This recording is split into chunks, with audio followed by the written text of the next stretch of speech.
পুরনো দিনের বায়োস্কোপে মাতোয়ারা দর্শনার্থীদের ভিড় আর পাঠক প্রকাশক লেখকের পদচারণায় অনেকটা মুখর অমর একুশে বইমেলার দ্বিতীয় দিন।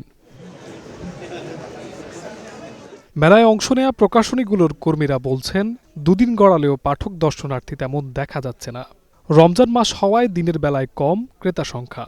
আজকে তো হচ্ছে মেলার দ্বিতীয় দিন, বাট হচ্ছে অনেক পাবলিকেশন এখনো সম্পূর্ণভাবে তৈরি করা হয় নাই, মানে অনেকে আজকে প্রথম দিন, সেই তুলনায় হচ্ছে অনেক মানুষ অনেক কম। সত্যি বলতে এবারে বইমেলায় পাঠক সমাবেশ একটু ঘাটতি মনে হচ্ছে, তবুও যেহেতু এখন মেলা শুরুর দিকে, তো আমরা আশাবাদী যথেষ্ট ভালো পরিমাণে হচ্ছে।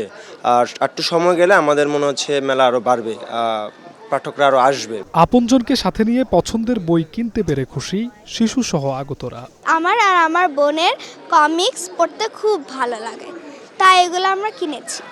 ওয়াইফকে নিয়ে ঘুরছি, তার পছন্দের বই দেখি, সে এখনো পছন্দ করেনি, সে বলেছে আজকে নেবে না, সে একটু বাসায় গিয়ে ভাববে, চিন্তা করবে, তারপরে এসে সিদ্ধান্ত নেবে। কিন্তু আমি জানি আমি কি নেব, আমি আর কি ভাবনা চিন্তা করে আসছে।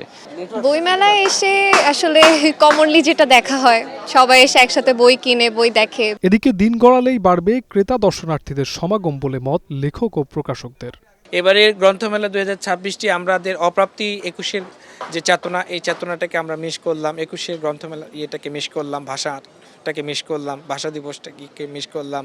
সেই সাথে যে ফাল্গুনের যে দিনগুলো, এই ফাল্গুনের দিনগুলো আমরা মিস করলাম। পাঠকদের সারা আশা করি ভালো হবে। এখন আজকে তো বই মাত্র দ্বিতীয় দিন গেল যাচ্ছে, আশা করি ভালো হবে। আমার মনে হয় হতাশ হওয়ার কিছু থাকবে না, হতাশ হওয়ার কিছু নেই।